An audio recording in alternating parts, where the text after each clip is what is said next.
Agradeço, né, aí a toda a comissão organizadora do Enampark, agradeço com especial carinho aí aos pesquisadores, né, aqui presentes, com quem tenho a alegria aí de dialogar já há algum tempo e trazer a proposta dessa sessão livre, né. Agradeço a presença também dos que estão aqui para esse debate que a gente propõe, né, para o Enampark. Eu vou dividir a minha tela para fazer uma brevíssima apresentação da proposta geral da sessão livre. Em seguida, a gente passa para as apresentações individuais.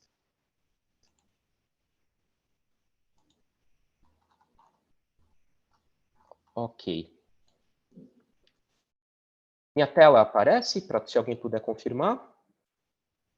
Aparece. Aparece. Ok. Bom, então, agradeço aí mais uma vez. Bom dia a todas e todos. A gente traz, então, para o 8º Enampark a proposta de sessão livre, que tem como tema representações e imaginários da arquitetura e do urbanismo, experiências, intersecções e enredos. Então, agora, apresentando oficialmente os proponentes da atividade, nós temos aí a participação do professor Paulo Reis, docente no programa de pós-graduação em Planejamento Urbano e Regional, PROPUR, da URGS. Bom dia, Paulo. Dou as boas-vindas. Bom dia. Presença do professor Arthur Rosestraten, associado livre-docente na graduação e pós-graduação em Arquitetura e Urbanismo da FAUSP. Olá, Arthur. Olá, Arthur. Olá a todas e todos.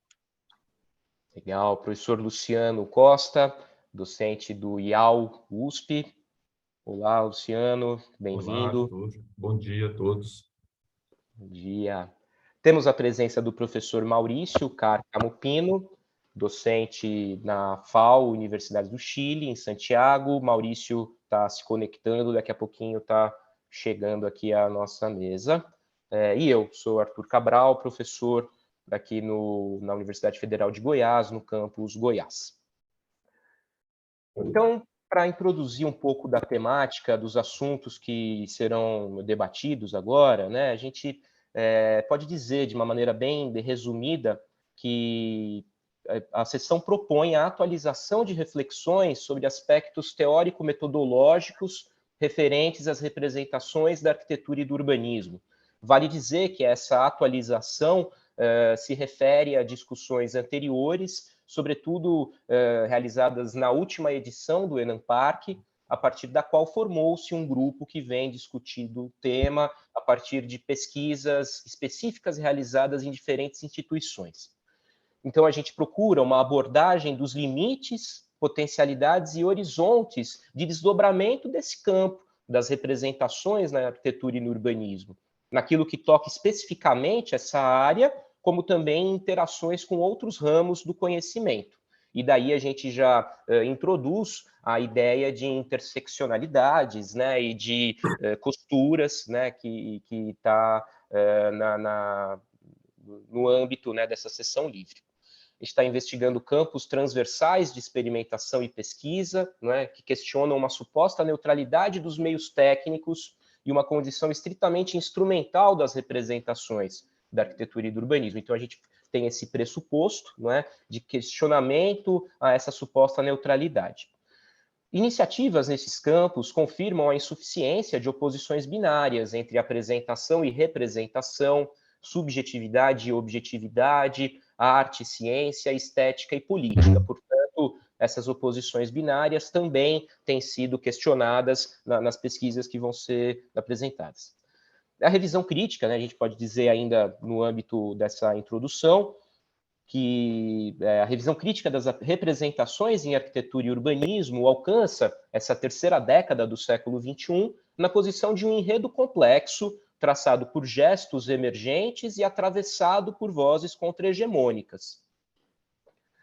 Como eu disse, essas reflexões vêm sendo debatidas em rede por pesquisadores latino-americanos de diferentes instituições desde 2021 e vão ser aqui apresentadas na sessão livre segundo duas linhas de abordagem, né, que são contrapontos e confluências de investigações teórico-metodológicas junto a programas de pós-graduação e grupos de pesquisa, e experiências e práticas referenciais estabelecidas em redes e suas contribuições para a formação de arquitetos e urbanistas e docentes pesquisadores da pós-graduação. Então, esquematicamente, a gente consegue identificar esse potencial de cruzamento que a sessão livre pretende explorar, entre teoria e experimentação, graduação e pós. A sessão livre busca identificar as contribuições que podem advir de novos arranjos e práticas conjuntas de investigação para o campo disciplinar dos programas de pós e de graduação em arquitetura e urbanismo. Portanto, do ponto de vista teórico-metodológico, esses novos arranjos estabelecidos em âmbitos interinstitucionais têm contribuições a serem aferidas, não é? Então, aqui, só para apresentar, né, a sequência das falas e o título de cada uma das propostas aí de comunicação da sessão livre, né? A gente vai abrir com a fala do professor Paulo, intitulada Projeto em Urbanismo entre Política e Estética. Em seguida, passamos para a apresentação do Arthur, aproximações aos imaginários dos lugares durante a pandemia de Covid-19. Em seguida, o Luciano apresenta reflexões transversais, a imagem e o imaginário, a paisagem e o caminhar, as tecnopolíticas e as cartografias críticas. Em seguida, Maurício traz fragmentação de la experiencia e descorporeización por dissociação, privação sensorial em la imagen red contemporânea. E, por fim, eu vou fazer a comunicação que tem como título Imaginários Ruderais, Caeté e Capuer na Metrópole Contemporânea. Bom, então acho que eram esses os pontos assim, de introdução. Eu vou interromper agora o compartilhamento da tela para a gente passar para as falas. Muito bem. Aberta a nossa sessão livre. Bom, bom dia, obrigado, Arthur. Bom dia a todas e todos. Vou marcar aqui o cronômetro para não me perder nos 10 minutos. E bom dia, Arthur. Bom dia ao Luciano, aos dois Arthur e a nossa audiência aqui. Bom, eu tenho trabalhado já há algum tempo como professor na área de projeto urbano, e a minha pesquisa tem centrado bastante nesse foco do projeto. E aí, para não ficar excessivamente dentro da metodologia de projeto, especificamente, como um saber fazer, eu tenho trabalhado a partir da filosofia e da arte. Assim.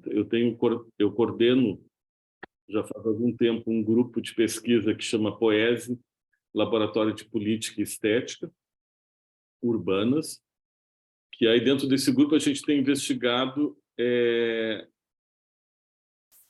o projeto em si, mas também as interfaces temáticas que tocam no projeto da cidade, né? E questões que são relevantes para nós. Algum tempo atrás, eu vinha tentando já desconstruir um pouco essa ideia de projeto nessa perspectiva mais técnico-científica, onde o arquiteto parece que tem um certo domínio de uma supremacia em relação a todos os procedimentos e maneira de focar o processo de projeto.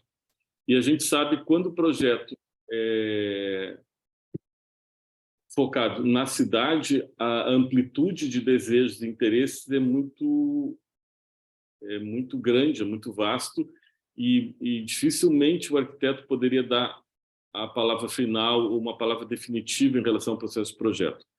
Então, eu venho investigando por dentro do processo de projeto. A gente sabe que na área de planejamento urbano tem muita crítica em relação aos processos de produção do espaço, que é gerado por esse capitalismo hegemônico. A gente sabe que tem uma pressão do capital em relação à produção da cidade. Mas, no meu caso específico, como eu venho do campo da arquitetura, me interessaria saber, dentro desse processo de produção da cidade, qual é o papel do arquiteto nessa situação toda. Então, eu insiro o debate da arquitetura dentro desse processo de produção do espaço. Em 2015, eu finalizei um livro que chama Projeto por Cenários, que é esse aqui, que a ideia era desconstruir o projeto, tentando chegar na finalização dele não como um resultado, mas como uma problemática, né? Então, a problemática se deslocaria do enunciado do projeto para o final dele, e no final dele se abriria para aquilo que eu chamo de cenários, não como alternativas de projeto, mas com a possibilidade de começar a pensar entre esses cenários, entre essas diferentes cenas que se abrem no final do projeto. Eu venho já trabalhando há algum tempo a partir dessa lógica, e mais recentemente, ali em 2019, 2020, eu tive a oportunidade de fazer um pós-doutorado em filosofia na Universidade Nova de Lisboa. E aí, nessa perspectiva, era um grupo de pesquisa que trabalhava política e estética. Eu consegui avançar, então, nesse estudo sobre o projeto, a partir de dois eixos da filosofia. Um, que é a discussão de política a partir do Jacques Rancière, que é um filósofo contemporâneo francês, e a ideia de imagem e montagem que o Didier Huberman, que é outro filósofo francês contemporâneo, resgata a partir de Walter Benjamin e Aby Warburg. Então, a partir desses dois eixos temáticos, eu retorno, então, para pensar o projeto, nessa perspectiva ainda que para mim era cara, que era a ideia de projetar por cenários e não projetar cenários, mas projetar pelo contraditório que os cenários permitem pensar o projeto.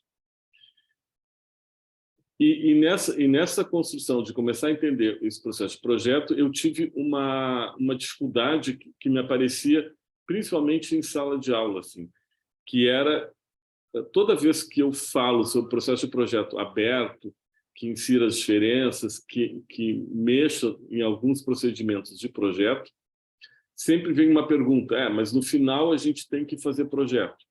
No final a gente tem que apresentar uma resolução que dê conta de uma determinada realidade. E dentro dessa perspectiva, eu não conseguia avançar o meu raciocínio sobre o projeto por conta desse excesso de realidade, desse excesso de materialidade que o projeto carrega em si. E aí, com a possibilidade de ter feito esse pós-doutorado em filosofia, isso me permitiu fazer um deslocamento desse saber fazer o projeto por um pensar fazer. Então, eu comecei a produzir um raciocínio que é pensar o projeto na sua amplitude e no seu esgarçamento, assim, eu estou chamando isso de uma forma de rasgar o projeto tecnicamente para poder inserir uma discussão política. E nessa rasgadura do projeto, na minha perspectiva, só seria possível fazer pela ficção, assim, só seria possível fazer como um ato não realístico, né? Que seria uma possibilidade de pensar o projeto no seu maior tensionamento, né? Com isso, eu produzi, então, esse livro que saiu agora há pouco tempo, agora em 2022, que chama Projeto Não Projeto, quando a política rasga a técnica, que é resultado, então, desse pós-doutorado e que produz a partir dessa ideia de projeto por cenários que eu já vinha trabalhando, ele produz uma nova movimentação, que eu começo a me dar conta de que, na realidade, o processo para ser aberto, contemplando a diversidade urbana, que é o que me interessaria pontuar, o projeto ele não poderia se arranjar como algo que produz cenários no seu final. E aí comecei a me dar conta de que, na realidade, o processo de projeto ele é uma narrativa. E há uma narrativa discursiva dada por um profissional, que no caso é o arquiteto, que produz essa narrativa discursiva. Então, ele vai organizando uma narrativa discursiva sobre uma determinada realidade. E aí, a partir dessa narrativa, com vários procedimentos de projeto, eu tenho concentrado bastante no estudo das imagens, se produz uma espécie de campo semântico, assim, que é uma perspectiva de pensar o projeto por algumas imagens que, às vezes, são imagens icônicas que estão no nosso universo imaginário do campo da arquitetura.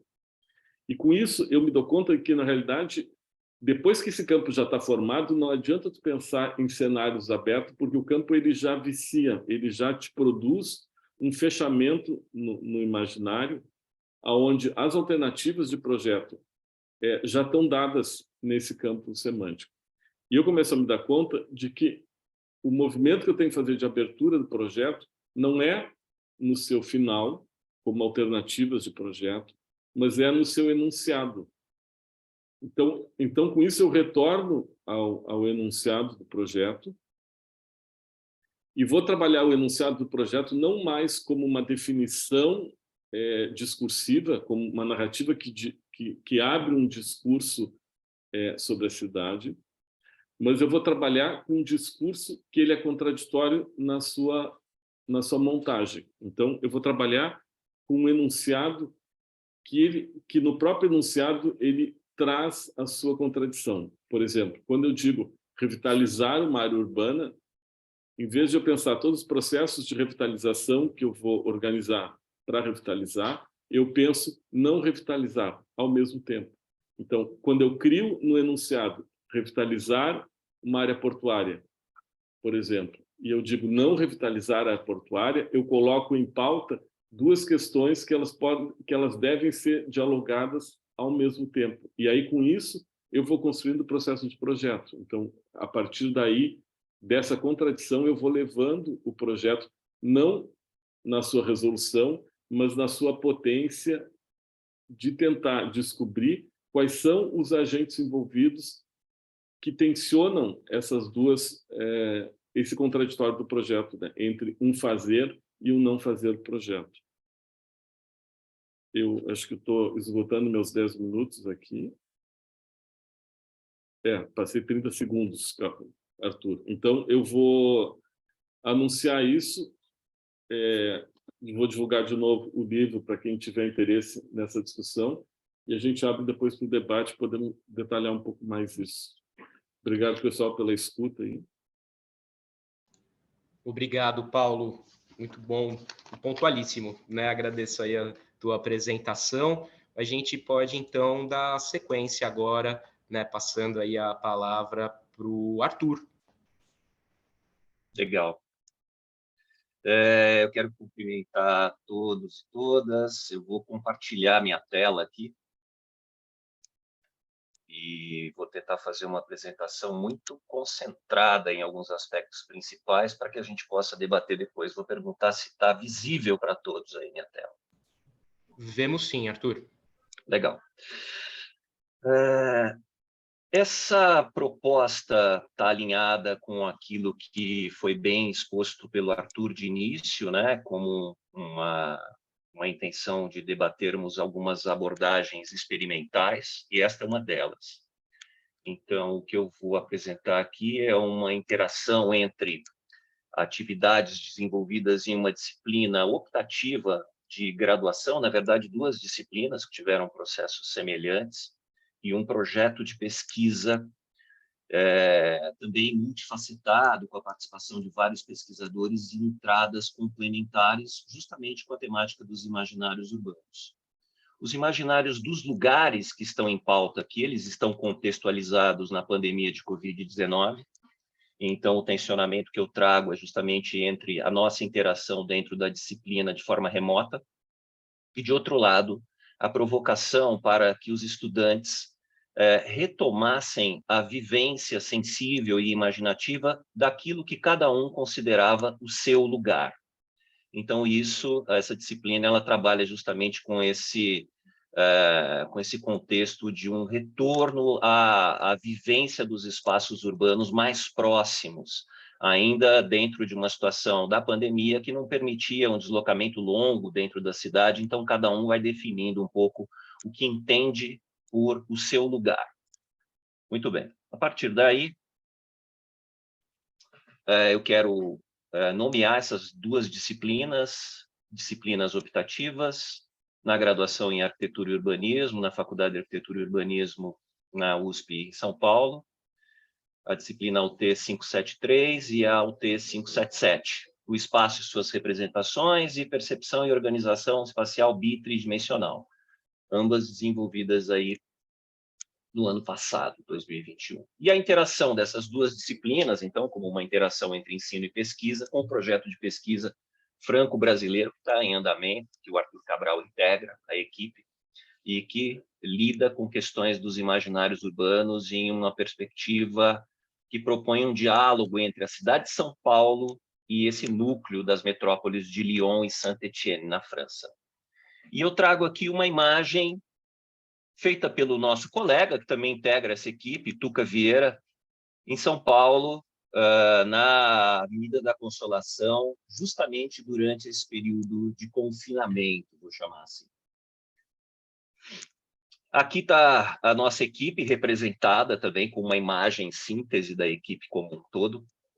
E essa equipe, ela trabalha em 3 linhas complementares. A linha que dialoga mais diretamente com essas experiências de ensino é essa terceira linha, dedicada a iniciativas fotográficas na web, contra-hegemônicas, não institucionais, tanto em Lyon quanto em Saint-Étienne e São Paulo. Então, a partir daí, foram propostas essas questões dentro da proposição dos programas das disciplinas. São questões que estavam formuladas no projeto de pesquisa e que foram apresentadas para os estudantes, então, como questões que poderiam mover essas ações de retomada, de reconexão com o espaço sensível da cidade, aquele espaço mais próximo que nós estamos caracterizando como o seu lugar. Então, a primeira questão é como que os imaginários urbanos podem enriquecer essa experiência sensível, cotidiana da cidade, a partir de determinadas experiências na web. E, de outro lado, como é que essas experiências sensíveis podem enriquecer os imaginários urbanos? Então, tem um círculo de questões que eu entendo que se aproxima um pouco ao que o Paulo propõe com essa desconstrução do projeto. Em momento nenhum, a disciplina fala em projeto, embora nós saibamos que a condição projetual é uma condição de fundo na formação de arquitetos e urbanistas. E a segunda questão coloca realmente como que os imaginários da cidade são afetados por essas interações contemporâneas em mão dupla, entre práticas urbanas e constelações de imagens digitais na web. Aspecto que foi enfatizado durante a pandemia. Então, o primeiro convite era para uma reaproximação sensível e imaginativa a esse lugar de cada estudante, e isso se deu valendo-se de várias formas de representação, anotações, desenhos principalmente, mas também em seguida a fotografia, colagens, montagens, esse tipo de apropriação de imagens em movimento. E, de outro lado, uma investigação sobre como esse lugar que é experimentado na realidade da cidade é representado na web. Como é que ele se apresenta na web? E que tensionamentos surgem entre esse lugar vivenciado e esse lugar representado. Então, esse é um ponto de apoio das duas disciplinas. Eu queria compartilhar com vocês aquilo que foi um mote para os estudantes no início, para que a gente pudesse sair também um pouco do campo de referências da arquitetura e do urbanismo e falar de imaginário a partir de um outro lugar. De falar de um imaginário a respeito de um lugar, especificamente, a partir de uma posição musical, né? Então, eu queria compartilhar com vocês, muito brevemente, eu vou sair da apresentação aqui, e vou compartilhar um trecho dessa canção, que depois convido vocês a ouvirem com mais atenção. Então, eu vou parar meu compartilhamento aqui e volto para ele em seguida, só um instante. Tudo bem. Vou tentar compartilhar aqui com o som, vamos ver se vai funcionar. Está visível aí para vocês? Sim. Vamos ver se rola.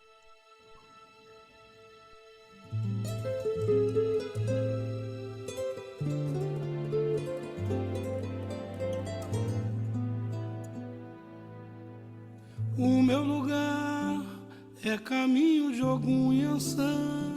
Lá tem samba até de manhã, uma ginga em cada andar. O meu lugar é cercado de luta e suor, esperança num mundo melhor e cerveja pra comemorar.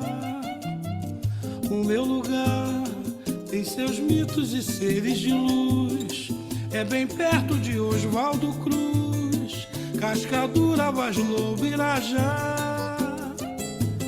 O meu lugar é sorriso, é paz e prazer, o seu nome é doce dizer, Madureira.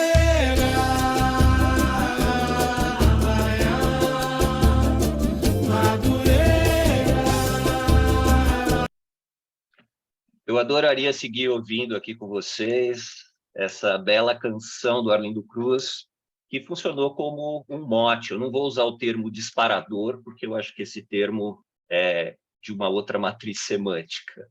Eu prefiro mote poético. Vou parar aqui e volto lá para compartilhar minha tela no PowerPoint. Muito bem, acho que está visível novamente, não? Sim.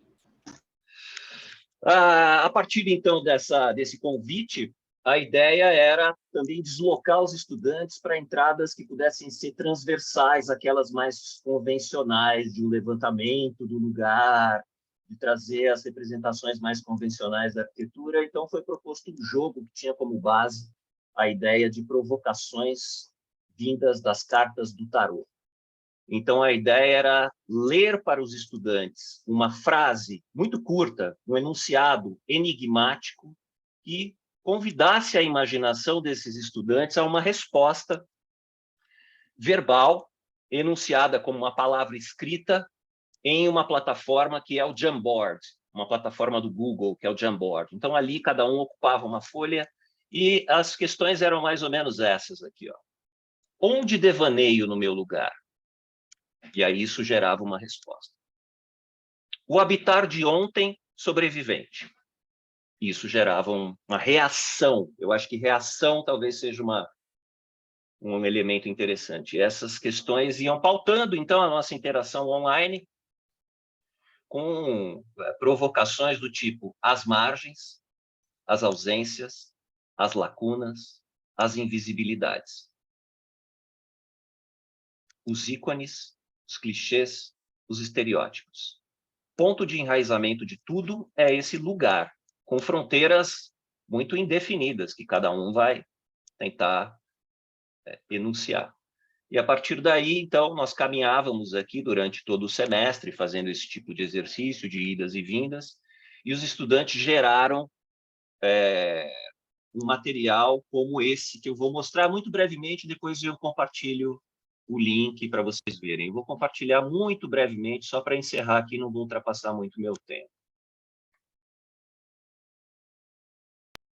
Isso tudo está disponível ali na plataforma da FAO. Espero que já esteja visível aí para vocês. Dá para ouvir? Sim, audível também. Então vamos lá. Em 1950 e já morava aqui? Oi? Já morava aqui no bairro? Sempre morei aqui.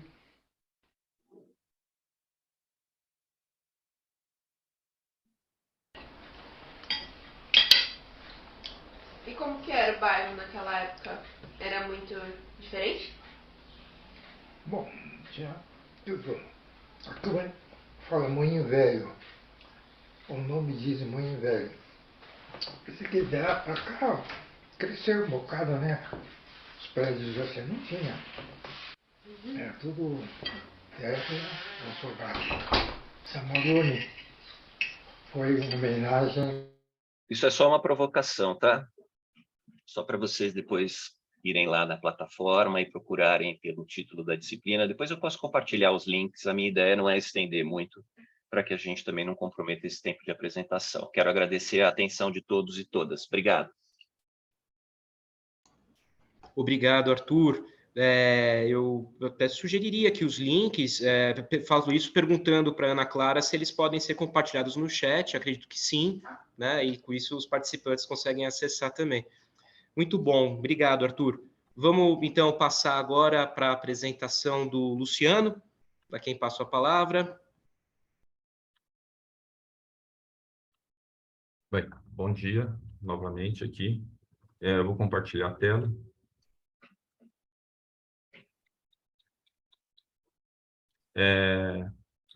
Não está aparecendo aqui a disponibilidade de compartilhamento. É um ícone verde, Luciano, embaixo Isso. da sua imagem, compartilhar Também. tela. Ah, não, aqui está certo. Eu apertei o botão de configurar.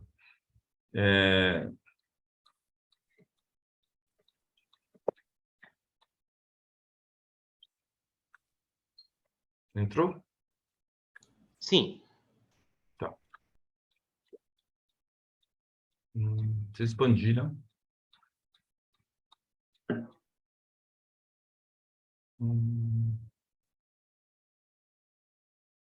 Pronto. Expandiu aí? Sim. Tá. Bom, em primeiro lugar, assim, bom dia a todos. Eu gostaria de comentar rapidamente o título, né? Porque o título, quando eu enunciei no começo do ano, ele era bastante amplo e agora eu vou trazer na apresentação um recorte mais preciso, pegando justamente essa questão da paisagem e o caminhar e essa relação da imagem. E aí, ao invés propriamente do imaginário, que eu estou trazendo as questões das imagens técnicas, tá? Então, seria imagens técnicas, paisagem e o caminhar, para dar um recorte mais preciso, embora ele esteja essa formatação mais ampla, mesmo porque, ao longo de 6 meses, algumas questões foram sendo revistas. Tá? Então, segue aqui. Tá? Então, algumas coisas aqui eu trago que têm bastante similaridade com algumas questões colocadas pelo Arthur, tá? Que é um pouco essa condição do excesso das imagens contemporâneas e as sensibilidades e mediações que reconfiguram essa relação com o excesso. Tá? Por outro lado, você tem essa relação homem-mundo, e essas transformações do sensível no contemporâneo. E aqui eu estou pensando nessa relação homem-mundo no sentido constitutivo, que eu vou explicar mais adiante. Por fim, imagem em suas dimensões significantes, e como que elas reconfiguram, abrem possibilidades de releituras, mesmo perante a esse excesso que nos permeia, e seguindo por paisagem, espaço e outras sensibilidades, e as portas do BESF, como se fosse um pano de fundo, a quais nós tratamos. E esse segundo item, essa correlação entre imagem e paisagem, a partir de um ponto de vista de um autor que chama Ingold, tá? Me falhou aqui o primeiro nome, mas agora eu vou apresentar com mais cuidado a respeito, tá? A primeira coisa, assim, é que eu estou partindo de 2 corpos que estão, de alguma maneira, se confrontando entre si, que o Arthur traz nas aproximações dele, e é interessante a gente ver esse diálogo dentro do grupo, inclusive com o Paulo também a respeito disso. Então, eu estou pensando nessa questão das imagens técnicas em relação a da relação do corpo na paisagem. Então, a primeira questão que eu coloco é essa noção de ressignificação irreversível da apreensão do urbano. Ou seja, eu posso afirmar que essas imagens em excessos, elas estão ressignificando de um modo irreversível essa apreensão do urbano, tá? E, como consequência, eu posso discutir sobre que perspectivas essa noção de formação de novas subjetividades e imaginários. Tá? E aí vem uma questão que está diretamente embutida também decorrente desse aspecto, que estaria existindo hoje uma espécie de uma atrofia da memória, ou seja, particularmente de uma dimensão temporal que ela está esvaziando na relação com o espaço urbano, mas isso tem como contraponto uma potência significante de outra ordem. Tá? Então, são três questões que estão diretamente ligadas à questão da imagem e da representação. E um aspecto que eu trago associado a isso, que vem de um debate do Didi Huberman, se eu posso pensar que a noção e a proposta do Huberman, uma delas, né, que é a resgate do ver, encontro entre aquele que observa e o observado, ele tem essa potência crítica, ela tem uma potência transgressiva de uma ordem do visível que está se estabelecendo. Tá? Por outro lado, eu posso pensar essa relação do caminhar, corpo e paisagem, tá? Num outro sentido. E aí, nesse sentido que a gente pode pensar, essa relação corpo e paisagem, estaria havendo hoje um recrudescimento da relação corpo-espaço urbano. Tá? Em que sentido está se dando esse recrudescimento? Em que medida isso agora, já pensando numa correlação, isso está diretamente relacionado com a figura do excesso de imagens, com o excesso de representação que nos permeia. Tá? Por um segundo item, estaria ligado diretamente ao conceito de experiência. A experiência é interação entendida como intrínseca à relação homem e mundo, tá? Ela continua hoje sendo uma potência, ou ela estaria, essa própria experiência espacial, submetida a uma ordem de consumo? Tá? Eu penso, por exemplo, o fenômeno do turismo. Em que sentido que eu visitar ou contemplar uma paisagem, embora ela esteja embutida de um sentido constituinte do humano, tá? Ela está hoje cada vez mais um objeto a ser vendável. Tá? Então, eu tenho a mercadoria, a paisagem, como um objeto de consumo, tá? No contemporaneidade. E, por fim, essa noção do habitar. Como que as memórias do habitar e do pertencer, elas estão hoje se deslocando para uma noção cada vez mais de memórias do possuir. Eu não digo nem deslocamento, entendeu? Mas cada vez mais já estabelecido essa noção do possuir como sendo uma dimensão diferencial à noção do habitar e do pertencimento às cidades. E aí, novamente, um aspecto que sempre está presente dentro da discussão urbana, que é essa interação do corpo e cidade como potência crítica do sensível. Ou seja, constantemente a gente traz as práticas deambulatórias como uma forma de potência crítica, tá? Do sensível, ou uma forma de diagnóstico das cidades. Mas, por outro lado, eu vejo que a vivência cotidiana ela parece que vai em outro sentido, ou não, certo? Então, esses aspectos todos eu estou evitando de afirmar, mas simplesmente como ponto de investigação. Então, a seguir aqui, eu trago agora uma sequência de autores que vão estar balizando. A primeira deles é o Belting, pensando essa noção de imagem, tá? A imagem em sua duplicidade, enquanto imagem que ele vai pensar como interna e externa, e essa noção de imagem, ela é, ao mesmo tempo, um produto da percepção e um produto da cultura que envolve esse que realiza suas interações, tanto com as imagens representacionais, como os rebatimentos das imagens nos espaços físicos e vividos. Tá? Então, aqui ele vai trazer justamente esse aspecto, que a imagem como resultante de uma simbolização pessoal ou coletiva, e disso decorrendo um aspecto antropológico que sustenta a investigação sobre a imagem na contemporaneidade, pensando esse aspecto dúbio entre um elemento e outro.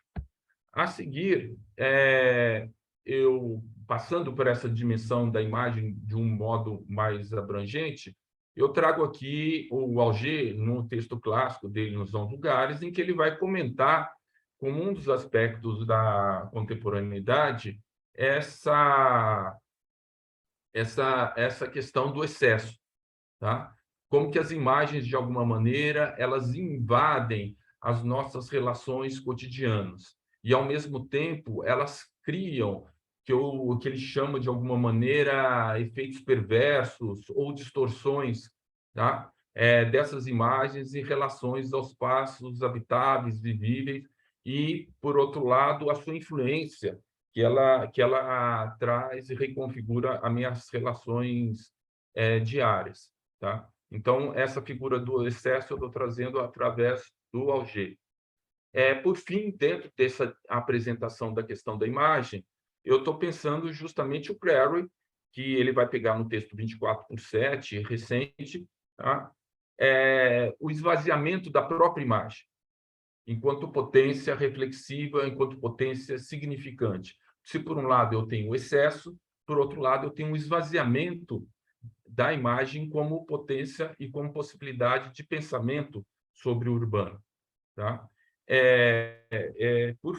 Seguindo adiante, e aí eu tenho 10 minutos só de tempo, tá? Aqui eu vou em direção à questão da paisagem, em que a paisagem ela não é entendida, ela é trazida pelo Merleau-Ponty e pelo Dardel como algo que é intrínseco à minha relação homem e mundo.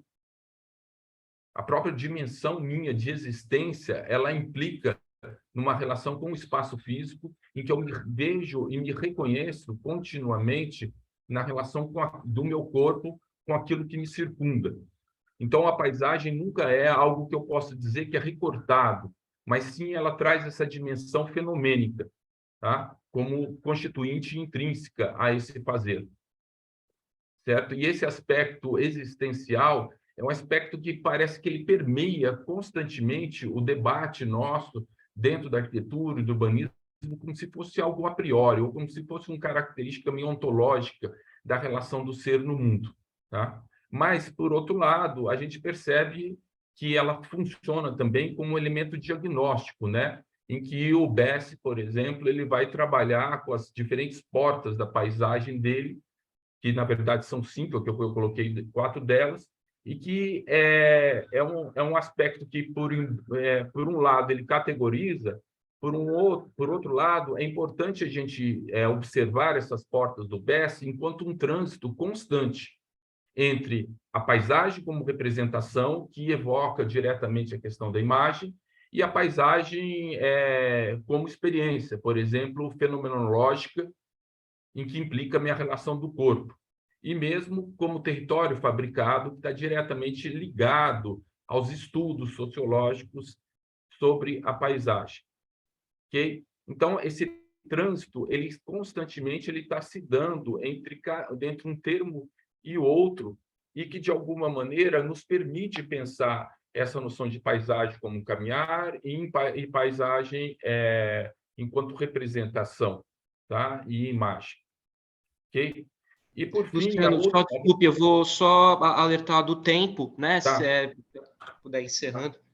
Tá legal. E, por fim, eu trago essa questão proposta pelo Ingold, que, de certa forma, ele amarra esses aspectos, tá? Ou ele apresenta de uma maneira mais sintética essas formas de interação com a paisagem, e ele propõe uma discussão do que ele vai chamar de lógica da inversão, tá? Em que esses caminhos do vivido com o espaço, e aí ele evita usar, inclusive, a noção de espaço, entendeu?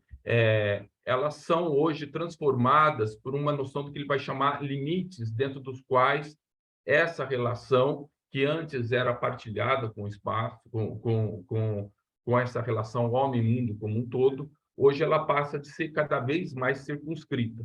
E essa noção de lógica da inversão é justamente um aspecto central que me interessa nessa fala e nessa discussão, que depois eu avanço, caso necessário, através de imagens que eu trouxe para discutir essa questão. Pronto. Só isso, por enquanto.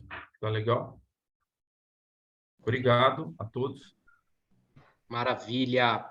Legal, Luciano, muito obrigado. Dando sequência, então, a gente já passa aí para a fala do Maurício. ¿Ok? Ok, hola Arthur, hola a todos, no sé si me escuchan bien.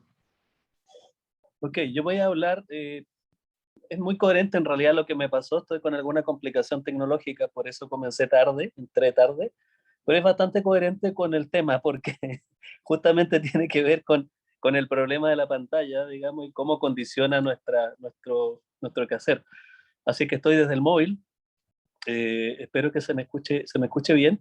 Y también la presentación no la voy a poder mostrar, pero sí voy a compartir, digamos, verbalmente el fondo del asunto.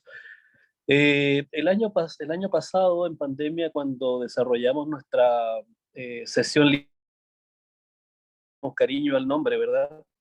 Yo presenté un ejercicio didáctico hecho en la FAU Chile, donde básicamente cuestionaba las representaciones típicas de arquitectura, es decir, esta disociación o frontera entre el plano y la maqueta, como dos, diríamos, objetos hegemónicos de la representación arquitectónica, ¿cierto? Cuando nos referimos en términos convencionales a la representación arquitectónica, siempre aludimos al plano y a la maqueta como los dos grandes emblemas. Entonces, en ese ejercicio, entendiendo que el plano lo convencionalizamos como bidimensional y la maqueta como tridimensional, en ese ejercicio nosotros cuestionábamos eso y proponíamos un objeto de 2,5 dimensiones, ¿cierto? Que no fuera ni un plano ni una maqueta, sino que una hibridación entre ambos que rompiera esa discretitud aritmética entre las 2 y las 3 dimensiones con este objeto, un engendro, un monstruito, en 2,5 dimensiones. Para este año, usando esa lógica de la discretitud, de cuestionar el carácter discreto de esos objetos representacionales, pero más ligados al cuerpo, lo que me propongo colocar como problema es cómo se da la relación mediatizada por una pantalla a partir de esa discretitud. Escuchaba a Luciano que hablaba de la experiencia como entidad, como epifenómeno completo, ¿cierto? Sea de lo urbano, sea ¿cómo se llama? De la relación entre dos personas, la experiencia como una entidad simultánea, corpóreamente simultánea, y cómo es que esta pantalla, cómo es que la pantalla a la que nos llevó Zoom, nos llevó Meet, o en la que estamos ahora conversando, yo acá en Chile, otros en Sao Paulo, otros en otros lugares, digamos, cómo es que esta pantalla permite o no permite traspasar o intercambiar experiencia y hasta qué punto lo hace. Entonces, una de las cuestiones que me interesaba discutir acá es observar en realidad es que la plataforma Meet, la plataforma mediante la que toda nuestra sesión estuvo dándose, estuvimos interactuando, tiene una característica que Claudio Palavecino ya nos llama las características de frontera, de mediador, de fuerza deformadora, dice Palavecino. Es decir, la pantalla tiene de alguna manera, o la plataforma Zoom o Meet, tienen un carácter deformador de la experiencia en cuanto dividen la experiencia y la fragmentan de acuerdo a la estructura clásica de los sentidos. Es decir, separa la imagen ligada a la visualidad del audio ligado a la audición naturalmente, pero al mismo tiempo cercena otros sentidos.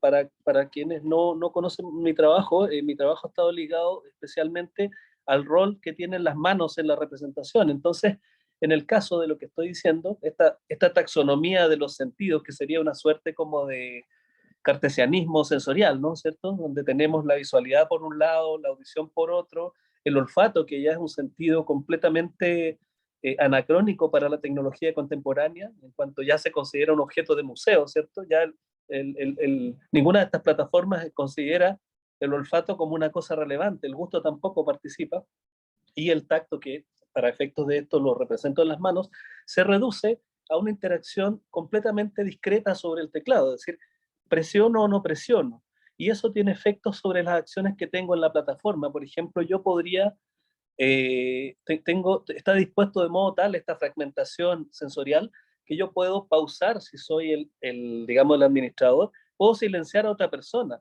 Esto no es menor porque de alguna manera tiene efectos importantes. Se perpetúan, digamos, se consolidan en estos aparatos. Arthur, que está administrando la sesión, o la persona que está administrando la sesión, tiene la potestad dactilar de silenciar a otro, incluso de expulsarlo de esta microsociedad que se arma, ¿cierto? Y ese tipo de cuestiones establecen un nuevo orden mediatizado de jerarquías y estructuras de poder que no tenemos completamente externalizadas dentro de los procesos de discusión. Por ejemplo, dentro de la academia misma, muchos de nosotros ya veníamos advirtiendo, la academia ya venía advirtiendo hace rato que habían problemas con la jerarquía, por ejemplo, dentro del salón, donde está esa hegemonía del profesor, ¿cierto?, que dicta cátedra y el resto son todos súbditos que escuchan. Bueno, eso se perpetúa con esto, porque hay una, digamos, ratificación del poder asociado al que administra la discusión.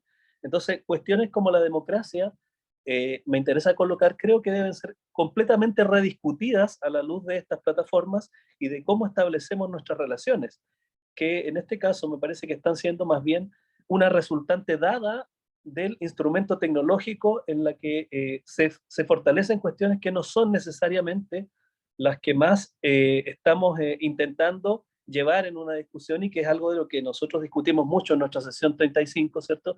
Que era esta suerte de democratización de la reflexión, de dudas, de fumar justamente los bordes contra lo que estoy tratando de colocar acá, que es esta suerte de semantización en unidades discretas, ¿cierto? De partes de un individuo, porque no tenemos la relación completa, ¿cierto? Sino que fragmentamos la experiencia en base a canales sensoriales, privilegiando algunos y asociando estructuras de poder a ellos. Entonces, es una cuestión que nos ofrece lo que en el texto llamaba la imagen red, y que no ha sido completamente discutida y que no ha sido completamente colocada. De alguna manera, el productor del software, ¿cierto?, es el que propone las reglas de una manera, en este caso que estoy detallando, bastante convencional y bastante jerárquica para cómo se dan las relaciones hoy en la academia. Pensemos que durante pandemia tuvimos buena parte de toda nuestra docencia, por lo menos 2 años de formación, con una estructura que es completamente convencional, según lo que estoy colocando, ¿cierto?, que replica lo más nefasto de nuestra academia, que es la jerarquía, la estructura semántica predefinida, con reglas estables, cuando en muchos casos, y también lo hemos formulado, la riqueza del aprendizaje, la riqueza de la educación académica, que debiera estar en el centro de nuestras prácticas universitarias, por ejemplo, se da no en la estructura rígida del curso, sino que se da en los bordes de eso. Se da cuando un estudiante discute de una materia o de una temática de algún aula con otro estudiante o con el profesor de otra área, digamos.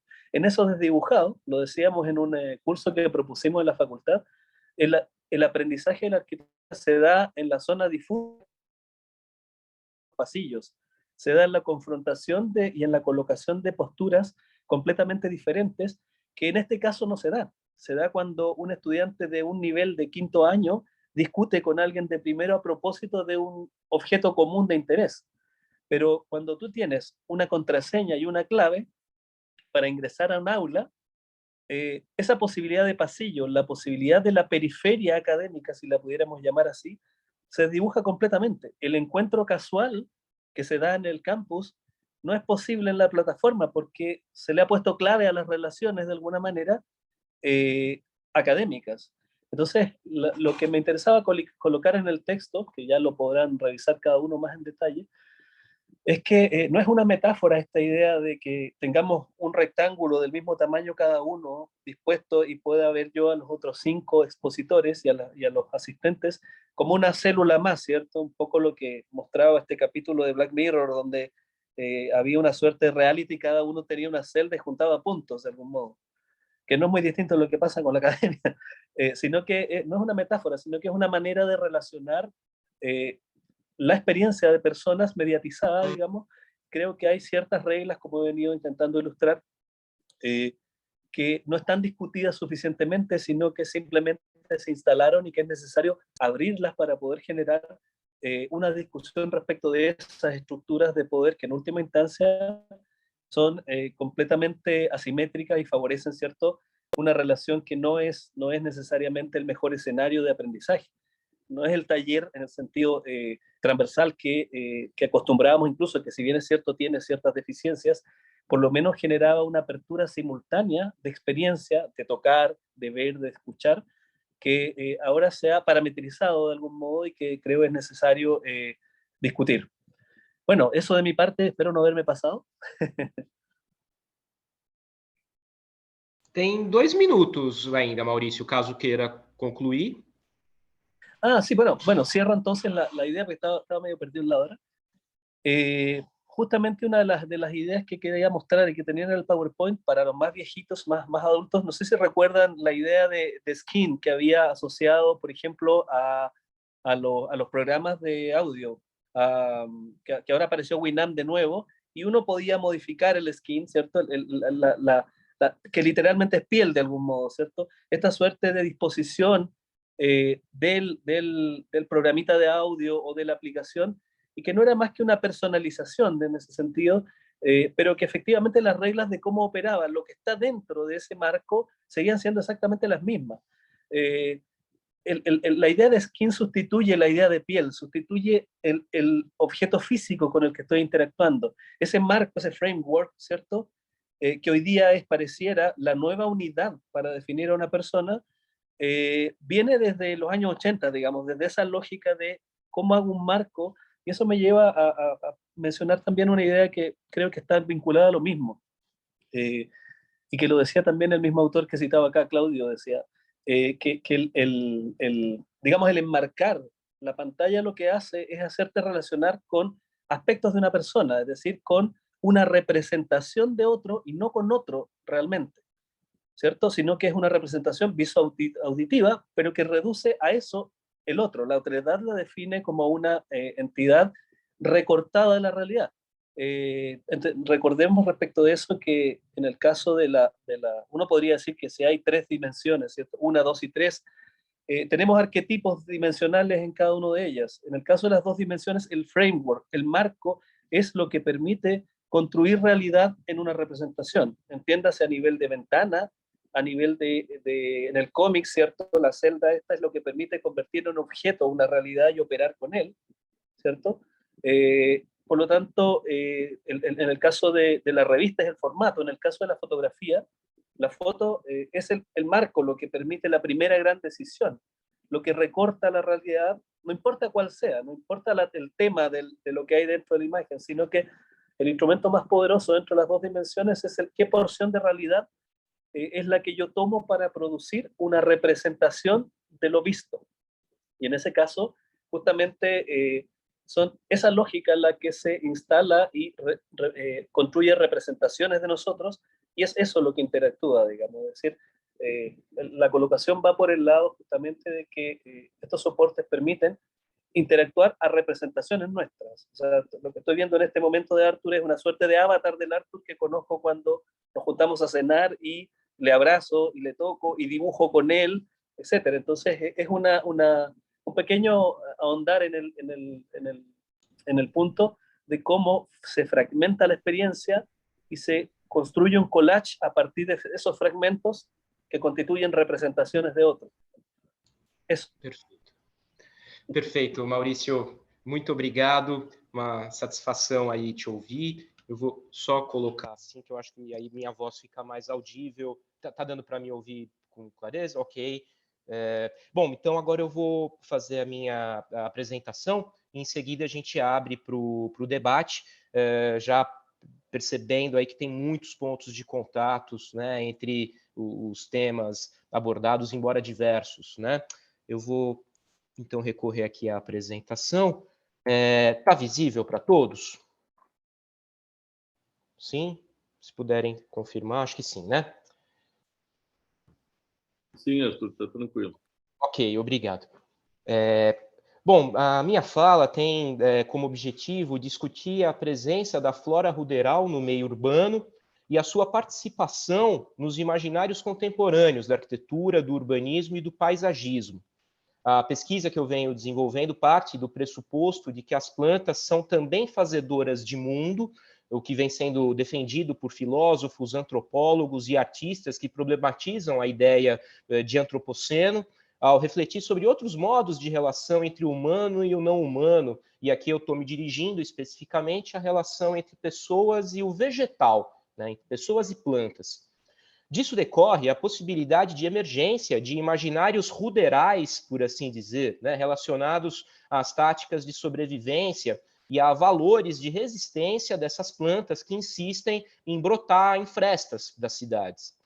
Por fim, né, assumindo que o contato por vias imaginais e sensíveis com essas plantas favorece o aprendizado, no seu sentido mais amplo, a ideia é discutir a participação do ruderal na concepção de um jardim-ateliê, enquanto lugar de encontro entre atividades de pesquisa, ensino e extensão universitária a serem desenvolvidas nos espaços externos do ateliê Caetano Fracaroli, da FAUSP. A minha fala não tem o projeto como tema de maneira específica, mas a ideia é justamente interseccionar questões projetuais com aquelas mais específicas dos imaginários dessas plantas ditas ruderais. Eu vou pedir licença para recorrer à leitura, assim eu consigo aproveitar melhor o tempo. Nós vamos partir de um exercício de imaginação em um longo recuo no tempo. Após a subida da Serra do Mar à altura de São Vicente, jesuítas quinhentistas avistavam uma sucessão de prados levemente ondulados, contornados por morros expressivos a norte e a oeste, dilatados em planícies francamente abertas no oriente. Linhas de mata desenhavam cumeeiras, capoeiras e capinzais revestiam terraços rodeados por rios vagarosos, que abasteciam e ofereciam transporte aos aldeamentos existentes entre elevações de variação sutil. Suas nascentes vertiam ao longe, em meio à mata densa das serras circundantes, de onde provinha a umidade sorvida pelas raízes de plantas rústicas, devolvida ao ar pelo orvalho das folhas, suspensa na garoa por ali frequente. Taboas e juncais recobriam os fundos de vale, reservando às várzeas e às zonas marginais uma condição especial de existência. Povoados assentavam-se sobre os terrenos enxutos, assimilando em sua cultura o enredo das águas, das matas e dos campos cerrados que os integrava. Então, essa reconstituição imaginal do que teriam sido os campos de Piratininga na chegada dos portugueses, acompanhada aqui de um estudo naturalista, né, feito pelo artista plástico Daniel Cabaleiro, cerrado na USP. Entre embates e espólios, a cidade de São Paulo se fez conflituosa e complexada desde os ritos que a fundaram e a erigiram plantada numa espécie de clareira circundada de matas, passando a responder oficialmente pela empresa colonial e pela visão de mundo por ela imposta. Das terras acessadas, os europeus, via de regra, faziam a ideia de um território em branco por força de abstração, um desterro amplamente disponível, embora arrematado à força, genericamente denominado Campos de Piratininga. Aos olhos daqueles que já habitavam e cultivavam esses espaços, por outro lado, reconhecia-se como Caeté, ou o mato verdadeiro do Tupi-Guarani, o rosa púrpura dos Sapucaias, o branco e o vermelho de Copaíbas, o amarelo de Guapuruvus, o violeta de Jacarandás, recorrendo aqui às palavras de Warren Dean.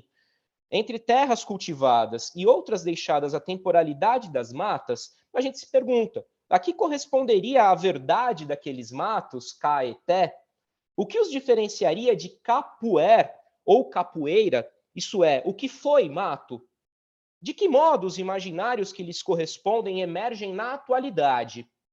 E aqui a gente traz, né, um outro nanquim do Daniel Cabaleiro, que é interessantíssimo do ponto de vista do tensionamento da figura do colonizador que se apequena diante do índio, né, com quem se encontra. Portanto, ele está aqui, a meu ver, tensionando fortemente aquela imagem heróica do colonizador, do bandeirante. Na verdade, o que a imagem diz é que eles estão trazendo silêncio e os indígenas retribuindo com sangue, destacando aqui a legenda do desenho. Séculos depois, os imaginários contemporâneos ainda incorporam frequentemente uma suposta neutralidade dos campos de São Paulo. O olhar dos artistas, a iniciativa de coletivos e investigações científicas recentes, por outro lado, insistem em invocar, talvez involuntariamente, um fantasma dos campos de Piratininga.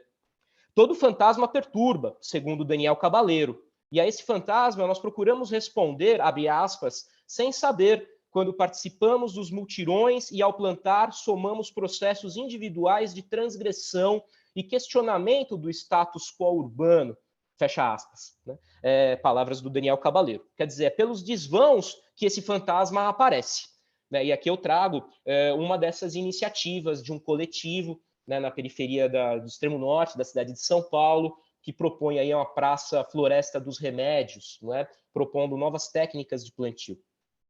A configuração atual da metrópole e a avidez dos processos pelos quais se produz tendem a apagar reminiscências, mas não sem deixar rastros ou resíduos, feridas ou frestas entreabertas à disposição de brotações e levantes. Essas lacunas, por mínimas que sejam, se oferecem ao cruzamento de estudos históricos, geomorfológicos, botânicos e antropológicos dirigidos a uma condição natural originária do meio urbano. Essa condição não deve se confundir com a ideia de uma natureza supostamente intocada, anterior às pretensões civilizatórias da colonização. Imiscuídos nas tramas das cidades, espaços residuais dão lugar, assim, a um ecossistema ruderal, né, ou a uma terceira paisagem, recorrendo aos termos do paisagista francês Gilles Clément, que seria correspondente aos mais imediatos dos jardins, cujos processos advêm das táticas de sobrevivência do vegetal e de suas reinvenções contínuas. Dissimulados na atmosfera urbana, seus fluxos decorrem da força dos ventos e das águas, do voo de insetos e da digestão das aves, das ações humanas também.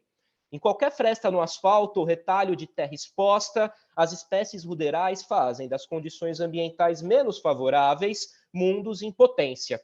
E aqui nessa imagem a gente vê esse trânsito ambivalente entre um espaço de cultivo do jardim por pessoas e o modo como o vegetal se refaz, né, de fora para dentro e de dentro para fora, nesse trânsito entre plantas cultivadas e aquelas mais espontâneas. Em ciclos breves e transformações rápidas, procuram gerar no menor tempo possível condições para o surgimento de plantas mais complexas, maiores e longevas. Traduzem a luz na matéria que nutre outras formas de vida. Inventam sabores, texturas e cores que ora seduzem polinizadores, ora repelem quem as preda, né? Sob a terra, concentram o máximo de sua energia espraiada em raízes capilares. À superfície, emitem brotos e dispersam sementes à sorte da germinação em outros resíduos. Indiferentes à cidade que busca reprimi-las, essas plantas pioneiras cumprem o nível zero das sucessões ecológicas e inauguram o porvir do qual as árvores de vida secular seriam representantes.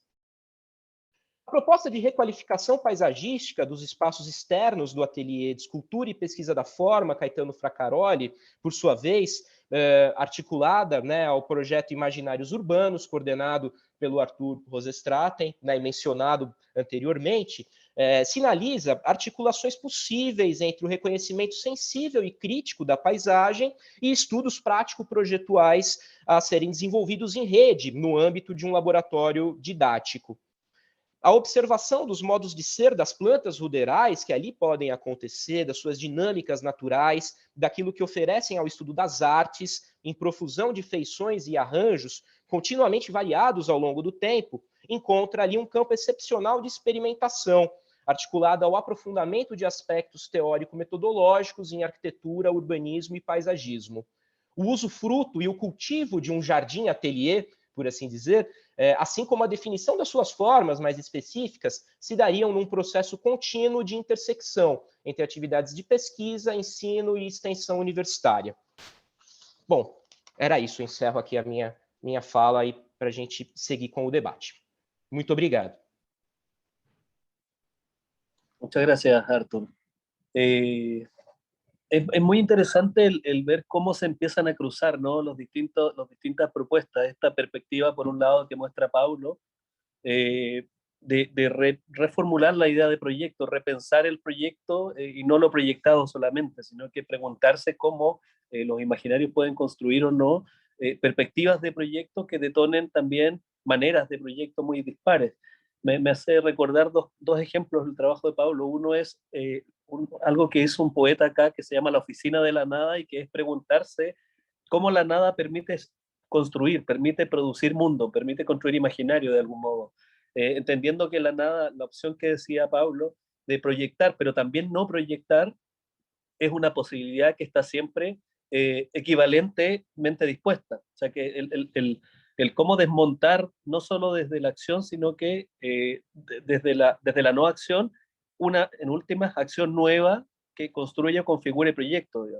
Creo que eso es un llamado súper interesante a la reflexión del proyecto en su base, por decirlo de algún modo.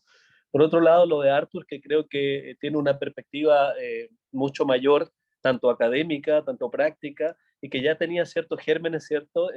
Sobre todo desde el punto de vista de la imagen, en proyectos como Arquigrafía, donde ya se empezaba a discutir y a pensar cómo era que estas representaciones de la ciudad estaban en la ciudad y interactuaban retroalimentándose de algún modo. Es una llamada también bien interesante que ahora también se expande, ¿cierto?, a este contraste entre León y Sao Paulo, ¿cierto?, y que tiene unos alcances completamente diferentes, no solo respecto de la imagen, sino que respecto, un poco lo que mostraba Arthur ahora al final, también de alcances que puedan ser proyectuales, ¿cierto? Es bien interesante cómo se abre en otra dirección, y la representación y la construcción de imaginario ya no se reduce a una cuestión de estudio, sino que puede, de estudio teórico me refiero, sino que puede tener unos alcances mucho más profundos, un poco descolgándose de cómo se cambió esto con el tiempo de reclusión que tuvimos. Creo que también lo de la imagen técnica, que a mí personalmente me hace mucho sentido, planteado por Luciano, y cómo enfatiza el cuerpo, la relación con el paisaje, llegando a plantear esta idea de vaciado, que ahí creo que podemos hacer alguna relación quizá con lo que planteaba Pablo Riva, con esta operación de deshacer, que también la asocia a una oficina de arquitectos españoles que propone como primera opción de proyecto el no hacer, sino que el vaciar de arquitectura el problema y que se autorresuelva en muchos casos. Lo de Pablo, o sea, lo de Luciano, perdón, va un poco más quizá a la conceptualización central del vaciar de imagen la imagen, de algún modo, que creo que tiene una riqueza mucho mayor cuando se la contrasta, ¿cierto?, con el tema de cómo cabe el cuerpo en ese lugar. Y eso lo conecta también con un poco lo que planteaba yo en mi trabajo, digamos, cómo se producen estos nuevos imaginarios en escenarios del modo de representar y de comunicar, donde es parte basal de cómo construimos nuestro imaginario. En última, cómo subsistimos nuestros imaginarios, cómo subsisten nuestros imaginarios y cómo se producen unos nuevos en estos escenarios de imagen red, que es un poco lo que planteaba. Entonces creo que la discusión, bueno, lo de Arthur también, lo final me parece también muy interesante el hecho de que aparezca como que partas diciendo que es un proyecto lo que vas a mostrar de algún modo, porque de alguna manera da ese parangón práctico de cómo reflexionar y repensar desde la teoría un espacio que yo lo llamaría, digamos, los imaginarios como vegetales, ¿cierto? Cómo producir o cómo reentender eso que toca cuestiones a la pasada, como la clásica, que pareciera que por defecto uno entiende que las plantas son plantas, y que son, pero no, hay toda una semantización y una construcción imaginaria sobre ello, y también del otro lado una estructura de adaptación, ¿cierto?, biológica con un montón de alcances, que se nos devuelve y se monta sobre estas construcciones más simbólicas nuestras. Entonces creo que hay un abanico tremendamente interesante de discusión y que tiene puntos claros, como decía Arthur, y que traté de ilustrar quizá algunos. Me parece que lo de Pablo y Luciano hay un punto en relación al vacío, en relación a esta idea de oficina de la nada que comentaba, que es súper potente para poder remirar estas prácticas, sea proyectuales o sea de la imagen, y repensarlas desde otros lugares, digamos, que no sean el lugar común. No sé, ¿cómo hacemos? ¿Partimos dando la palabra a alguien? ¿Partimos con preguntas, quizá Pablo que pueda acometer, porque me da la sensación que estamos todos como medio amarrados para hablar. Tá abertíssima a palavra. Legal, legal, Maurício. Muito bom as considerações para aquecer o debate. Eu acho que está aberto aí para os comentários. Posso só reforçar o convite aqui, né, para aqueles que estão aqui nos acompanhando nessa sessão livre, que se sintam verdadeiramente livres para colocar suas considerações, suas questões. A ideia é que a gente tenha um tempo de debate aqui, então as nossas falas, né, são provocativas. Seria muito bom ouvi-los e ouvi-las.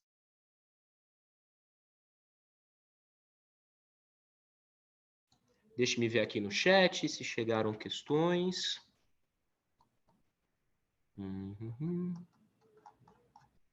Acho que ainda não.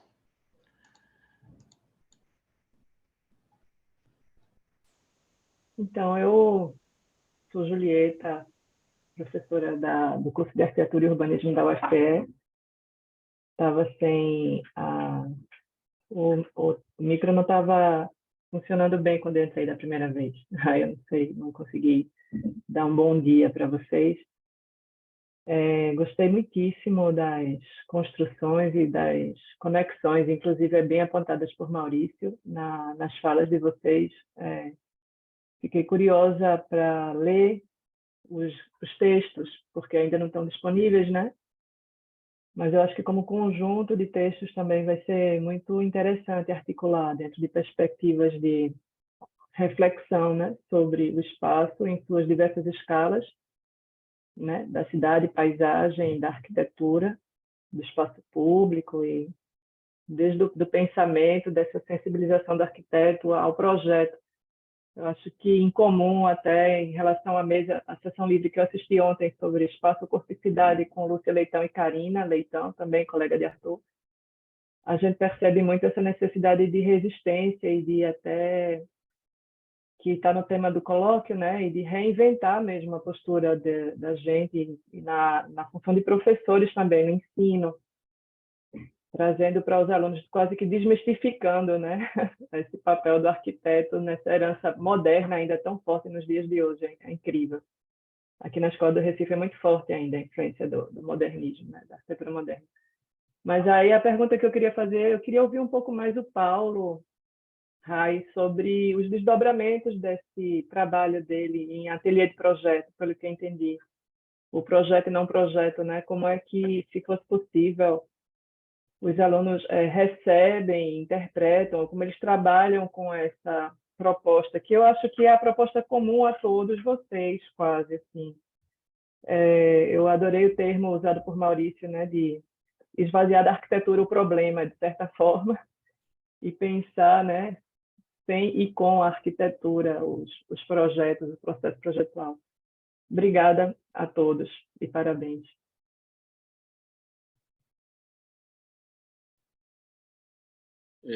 Posso responder? Bom, Julieta, obrigado pela pergunta e bem-vindo nessa nossa trupe aqui. Então, antes eu tinha esquecido de falar, eu acho que é importante marcar aqui, esse tempo que eu fiquei em Lisboa, eu tive apoio da CAPES num projeto CAPES Print, né? Então a gente ainda tem um pouco de verba, financiamento para pesquisa. Acho que é importante marcar que a gente não perca essas possibilidades de a gente poder refletir com mais tempo, né? E essas agências de fomento são fundamentais nas nossas pesquisas. Então, eu queria agradecer à CAPES e ao próprio Propur, né, por me permitir também esse espaço de pesquisa.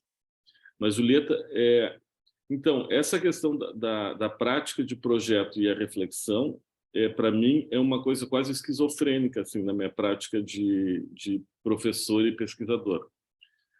Porque, assim, eu consigo... se a gente pensar os 3 níveis, né, assim, de graduação, especialização e mestrado, doutorado, eu consigo levar essa discussão no plano teórico, no mestrado e doutorado com muita tranquilidade, assim, e os alunos respondem bem a esse tipo de reflexão. Quando eu trago isso para outro extremo, que é na graduação, é muito complicado. Eu leciono a disciplina de projeto urbano 1. Então, eu ainda estou atravessado por um certo compromisso em ensinar o projeto ainda nos moldes tradicionais de projeto urbano, de análise de contexto. Então, eu já não faço mais da mesma maneira, assim, eu já consigo abrir um pouco a perspectiva do projeto para a ideia de agentes que estão envolvidos no projeto, então, que outros agentes estão envolvidos nessa situação, então isso abre, de alguma maneira, para a noção de cenários e conflito. Eu tenho trabalhado muito a ideia de projeto como conflito, mas, efetivamente, como exercício de projeto, eu acho que eu consigo resolver na especialização, em cursos de especialização, em workshop, em oficinas curtas, assim, é possível exercitar um pouco o pensamento como armação do projeto, assim, né? Então, que daí já são arquitetos formados, então tu não tem mais a preocupação em formar um arquiteto que pense urbano, mas a ideia de desconstruir esse projeto. Então, quando eu estou em ambiente que eu já opero com arquitetos formados, é mais fácil, porque eu trabalho com a desconstrução do projeto. Então, eu já tenho um arquiteto que já elabora o projeto, sabe elaborar, é mais fácil do que pegar um aluno de início de curso que ainda não conseguiu ainda pensar o urbano, e para entrar com uma desconstrução nisso é muito difícil, né? Porque ele precisa construir algo, né, para depois a gente poder desmontar. Então, eu tenho trabalhado nessa consciência que é uma coisa esquizofrênica mesmo, assim, que dependendo do ambiente onde eu estou, eu consigo entrar melhor ou não, né? Mas tenho lidado com esse conflito, assim, com uma tranquilidade, assim, né? Tento não resolver. E um pouco, assim, trazendo os colegas para a conversa, o Arthur Rosenstrasten comenta uma coisa que para mim é fundamental, que é a noção de tempo, né? De um tempo lento no projeto, que parece que a estruturação ainda do semestre nas disciplinas de graduação ingestam muito processos mais abertos e mais criativos, né? Então, eu acho que às vezes a gente fica muito preso em cumprir uma agenda que tem que finalizar em 4 meses, e aí faz com que a gente se atropele nos processos de reflexão. Às vezes precisa um tempo de maturidade da reflexão, que na graduação às vezes não é possível fazer, né? Então, eu acho que eu fico um pouco atrapalhado, né, nessa conversa, assim, até eu sempre falava em projeto de urbano, e uma vez eu estava num seminário e me disseram, tá, mas tem as áreas rurais, então eu estou achando cada vez melhor a ideia de paisagem que o Luciano traz aqui, o Arthur Cabral também, que eu acho que essa ideia de pensar a paisagem, né, como um conjunto, porque daí a gente também desloca essa ação do arquiteto, dessa lógica do antropoceno, assim, né, dessa potência que está marcada muito no humano, mas dá uma dimensão também junto com a ideia de natureza, né? Então, eu tô nessa encruzilhada, assim, e tenho sido feliz por estar nessa encruzilhada, assim, porque acho que é uma coisa produtiva, assim. E só um comentário, Paulo, eu acho que também depende muito de uma estrutura curricular, né? Quando você fala da graduação, em que a gente se insere, e também dos parceiros, né? Como essa estrutura curricular permite a integração, né, dos conteúdos. Então, eu imagino completamente, sim. que se você partilha isso com outros colegas e tem, né, esse princípio de ensino e de pensamento e aprendizagem dentro do curso, né, é mais fácil. Se não tem isso, é bem mais complicado. Aqui no Departamento de Arquitetura, a gente começou a trabalhar o projeto na estrutura de 2 semestres. Então, começa num período ímpar e vai até um período par, e a gente está também com a proposta de integração, se chama Ateliê de Arquitetura, Urbanismo e Paisagismo. Acho que ajudou, e ainda assim é difícil trabalhar assim, com questões como imaginário, corpo e a própria paisagem. A gente ainda tem uma estrutura aqui em Porto Alegre dos departamentos muito fechados, a gente quase não conversa. O departamento de arquitetura é responsável por um conjunto de disciplinas de projeto de arquitetura do edifício, e tem projetos de urbanismo, que são 4 disciplinas de projeto de urbanismo, que também não dialogam. Então, assim, é uma coisa ainda que a gente precisa romper essas caixinhas dos departamentos, né? assim, colocando algumas ideias, né, a partir do que eu vi a fala da Julieta, os comentários do Paulo, né, quando o Paulo propõe projetar por cenários, me parece que está pressuposta uma presença do corpo num certo local, quer dizer, não é projetar o cenário, mas por cenários projeta-se e disso pressupõe uma presença corpórea, que remete também à noção de lugar. E aí, quando o Arthur parte, né, de uma investigação, né, do meu lugar, né, sobre o lugar de cada um dos estudantes, me parece que há um aprofundamento interno e externo, né, que tem relação com essa discussão metodológica sobre projeto, ainda que no caso da disciplina não se fale diretamente de projeto, né? E o corpo, a presença do corpo, né, como pressuposto, eu acho que está também aí muito fortemente tensionada pelo Maurício, né, quando fala do que é quando não há corpo, né? E no trabalho do Luciano, que está apostando, me parece, nas deambulações, né, como uma alternativa metodológica. Coloco aí algumas pontas também para discussão.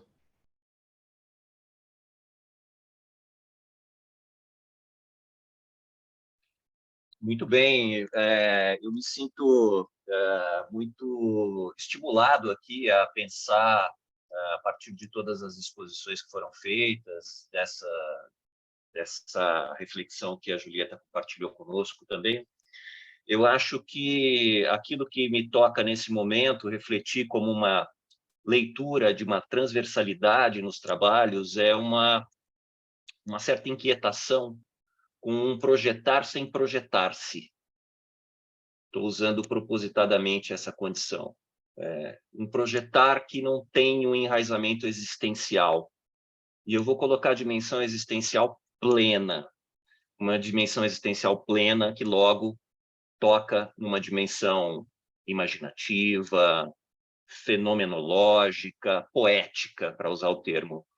E eu vou usar um termo talvez um pouco mais provocativo, que eu acho que é uma interação erótica, que vem da sugestão do Paulo de pensarmos em um ato de ficção, que eu logo já deformei aqui num ato de fricção, para usar a psicanálise do fogo, do Bachelard, um ato de fricção.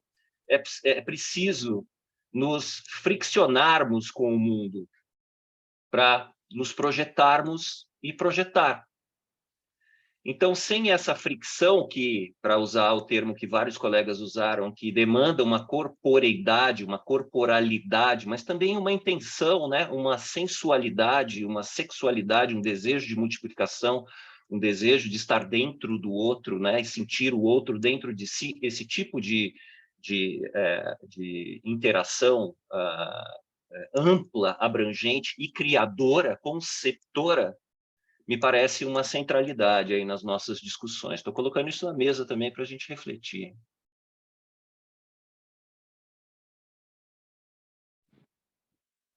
Yo creo que es muy interesante la propuesta de Arthur de llevarlo a un plano de erótica, porque de hecho me recuerda mucho el texto que me enviaste algún tiempo, de erótica del diseñar, porque creo que incluso freudianamente uno podría decir que la experiencia es erótica en sí misma, digamos, y es múltiple y es simultánea. Entonces, cuando Paulo de alguna manera hace esta suerte de cuestionamiento al proyecto, que es el arquetipo de lo moderno, ¿no? Es el arquetipo ya más sacro que existe, casi como el catolicismo de la proyectación, o sea, de la arquitectura moderna, nos está llevando justamente a un desmontar todas las premisas que sabíamos del proyectar.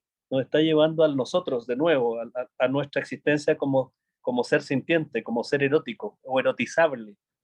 En ese sentido, cito de nuevo otra idea, la idea de el grado cero de la arquitectura que hablaba Javier Seguí, que es una suerte de volver a donde se abre la puerta al inicio de lo arquitectónico, al germen mismo, sin cliché construido, digamos, sino que volver a preguntárselo de algún modo.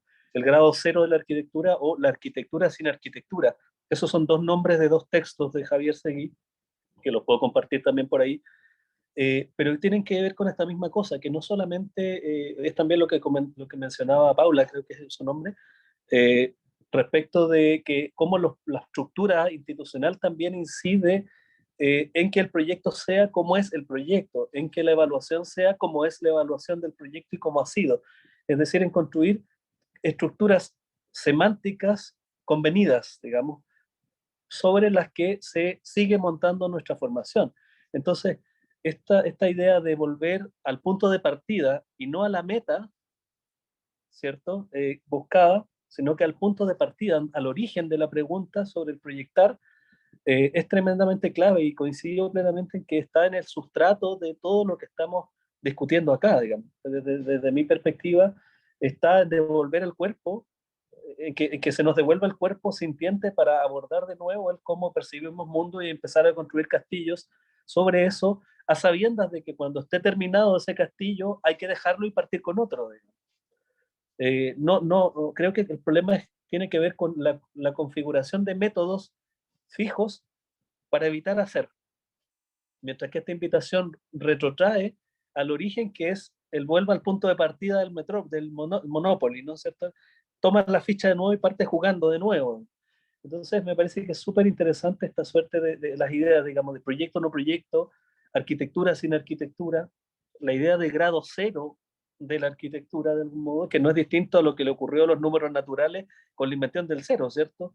Es volver a pensar el vacío como manera proactiva, de algún modo. Y me parece que eso está un poco en la discusión de todos, lo de vaciar la imagen es una operación equivalente desde otra perspectiva que hace Luciano. Entonces me parece que hay un sustrato común que es el tomarse el trabajo de volver al cuerpo y hacer nuevamente, en primera persona de algún modo, sea en plano fisical o en los peldaños más simbólicos hacia arriba. Tá. Alô? Eu gostaria de trazer um pouco essa discussão um pouco para a questão da produção da cidade, sabe? Pensando justamente no que também o Arthur está falando com esse grau zero, sabe? Que de alguma maneira eu trouxe através dessa noção entre a relação do humano com o mundo, tá? Eu gostaria de apresentar uma foto só, que eu acho que ela pode disparar um pensamento aí e que ajude a gente a formular isso aqui, tá? Estão vendo aí? Sim. Então, aqui são duas fotografias, né, de uma cidade, no caso, Poços de Caldas, em que essa questão da configuração natural era elemento determinante de fruição, de uma relação contemplativa e mesmo de cura, né? Que foi se apagando com o tempo com esses processos de verticalização. E aqui eu tenho já numa outra região isso acontecendo de modo semelhante, só que agora de forma bastante acelerada e inclusive regulada pelos planos diretores. E essa questão desses modos de relação, de envolvimento, em que a ação do corpo ele pode ser compreendido como uma relação de continuidade, ela passa a ser cada vez mais enquadrada, tá?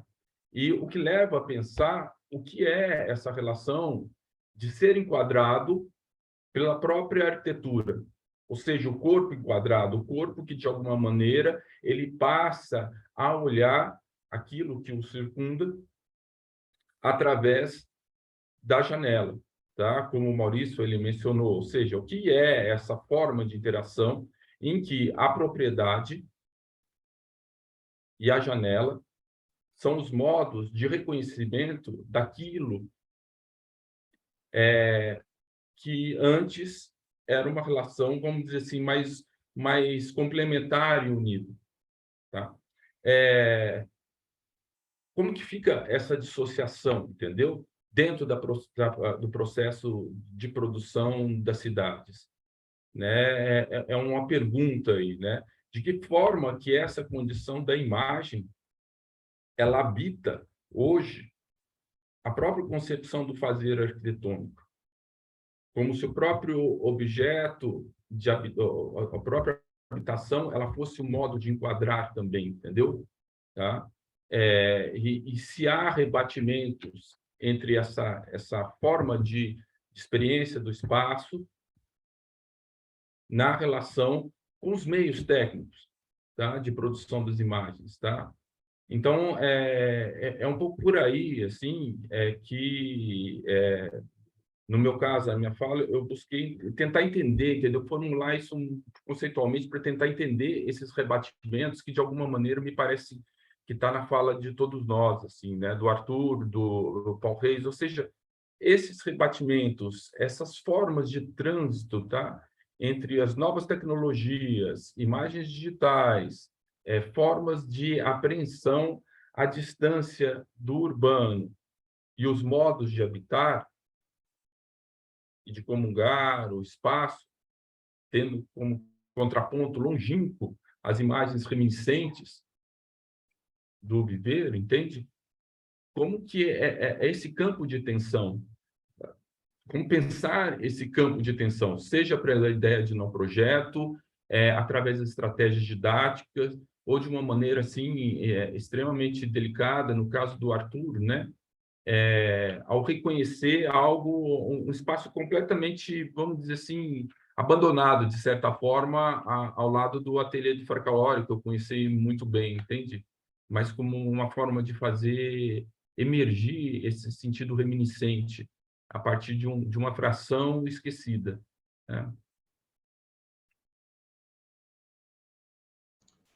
Acho que agora é Paulo, seguindo a ordem das mãozinhas. Legal. Luciano, eu acho essa tua questão fundamental, assim. Eu acho que a gente tem uma coisa que que está dada na formação da gente, assim. A arquitetura, ela parece que se encaminha sempre para dar uma resposta, né? Eu me lembro que quando eu fiz a faculdade, eu cheguei a experimentar uns cursos de extensão, assim, na área de antropologia.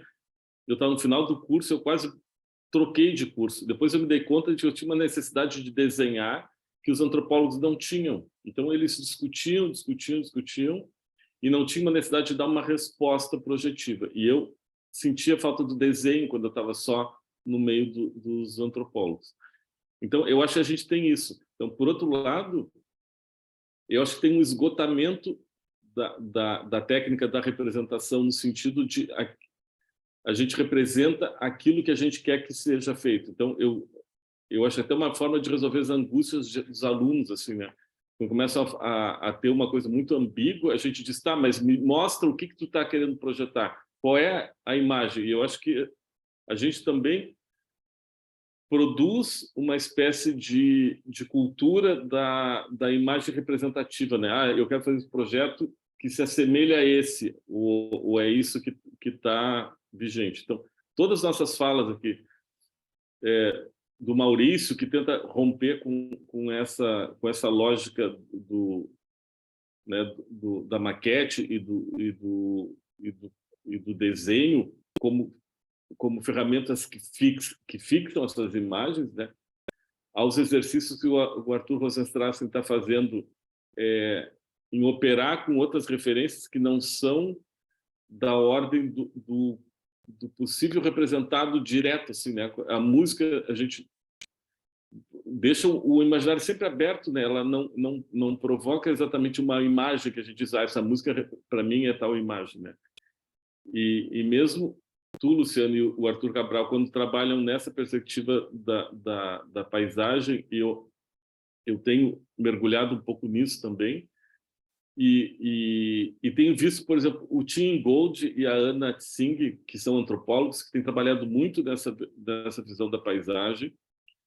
Eu acho que também vai essa coisa da paisagem como existência, né? E aí, por isso, eu acho que parece que o conceito de paisagem começa a habitar muito mais a antropologia do que a arquitetura. Mas eu achei um ato falho teu agora que eu achei interessante, que não é teu, na realidade é nosso como arquiteto. Quando tu vai falar de paisagem, apesar de tu usar Tim Gold, tu usa uma imagem que é o que a gente normalmente entende por paisagem como percepção, né? Assim, olha, eu percebo o natural aqui que aparece entre os edifícios, tem uma linha de silhueta. Então, eu acho que quando a gente entra na noção de paisagem ali pela antropologia, com a Anna Tsing, com Tim Ingold, eu acho que a gente perde um pouco isso que é da base da percepção mesmo da paisagem, da distância que a gente tem com a paisagem, né? E eu acho que tem uma confusão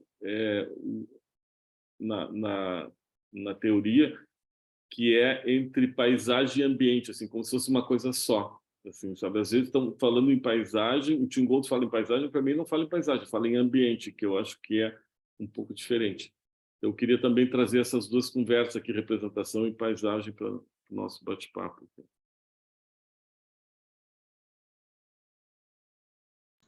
Maravilha. Maurício? Sí, solo quería mostrar un video, pero cortito, que ilustra muy bien el tema de el link mejor para no gastar tiempo en eso y luego creo que es más interesante que podamos seguir discutiendo y que demos paso a la conversa. Era solo un link de una imagen, de un video para enfatizar lo que decía Luciano y esto del marco sobre el marco de algún modo, pero lo pego por ahí para que lo vean.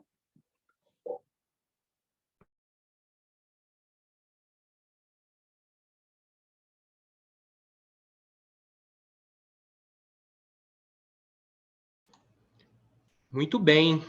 Temos questões, mais comentários? Deixe-me acompanhar mais uma vez aqui no chat. Temos ainda alguns minutos disponíveis à sessão livre. Talvez possamos fazer considerações finais, no sentido também de extrairmos encaminhamentos dessa discussão aqui feita hoje. Uma coisa que me parece muito significativa, na verdade, foi o mote, né, desse grupo que está aqui hoje, justamente a realização de uma sessão livre no Enam Park, né? Então, eu acho que a proposta de atualizar as discussões a partir do que cada um está pesquisando, e não só do que há de comum entre as abordagens, mas também das dissonâncias, né, entre cada um dos enfoques, permite também que a gente desdobre horizontes por vir, no sentido de colocar em ato aquilo que se pretende alcançar, né, num percurso de pesquisa, de experimentação. Eu acho que, desse ponto de vista, o aporte mais teórico, metodológico, que atravessa as falas, né, cada uma das referências trazidas, tem, a meu ver, um potencial prático muito forte. Eu acho que esse é um ponto que chama a atenção. Né? Nenhum referencial teórico aqui adotado me parece hermético. Quer dizer, está tudo muito bem costurado, né, e potencializando investigações práticas. Eu acho que esse é um ponto de constatação importante. Paulo? Então, eu estava pensando nessa mesma perspectiva, assim, Arthur, que eu acho que a gente precisa se reunir, não sei se presencialmente seria o ideal, né? A gente ter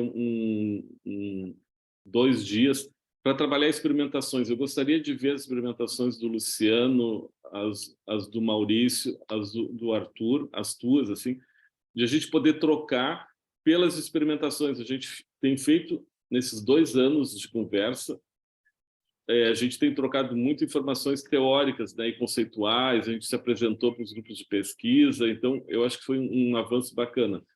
Mas eu estou achando que é interessante a gente começar a olhar as experimentações, assim, né, e começar a ver como que cada um está lidando com essas experimentações.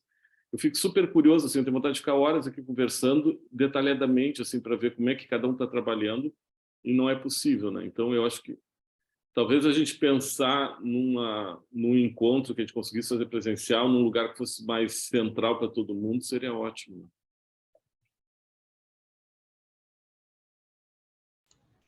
Isabela? Olá, eu quero agradecer a fala de todos, muitas contribuições, e eu gostei muito da fala de cada um, é claro, eu tenho um interesse muito grande pelo estudo da paisagem, um viés também de território, e sobre a questão que o Paulo colocou, Paulo Reis, sobre colocar como inserir dentro da experimentação de projeto urbano essa questão do rompimento de uma lógica já construída. E na minha dissertação, eu acabei defendendo no mês passado, eu trago um pouco do estudo estratégico de gestão de terrenos abandonados de Montpellier, que foi realizado junto com o grupo Coloco, e traz a perspectiva da terceira paisagem, que o Arthur expõe também na apresentação dele. Então, acho que seria um viés, um caminho talvez interessante de se pensar sobre talvez um planejamento urbano a longo prazo e com um outro viés, com outro olhar para uma cultura da paisagem. E é isso. Puxa, que legal te reencontrar, Isabela, né? Fiquei muito feliz em ter a sua presença, os seus comentários, e eu vejo também um tensionamento rico entre aquilo que é o inculto, né? É o terreno que não tem cultivo, não tem cuidado, deixado ao tempo, e o que isso sugere em termos de cuidados, né? É quase um cuidar, não cuidar, né? Ou ainda um projetar que projete-se, né? Para recorrer aí aos termos que o Arthur usou agora há pouco, né? Eu acho ótima essa tensão, né, que você destaca do terreno baldio com aquilo que é uma possibilidade de reinvenção. E também é um rompimento com um olhar de uma imagem que parece, a nosso ver, não uma estética desagradável, talvez, ou um abandono, ou um resíduo, ou um espaço não olhado. Então, como olhar para isso e poder nos enxergar também dentro da nossa interioridade, dentro dessa coemergência que se dá entre o que está fora e o que está dentro.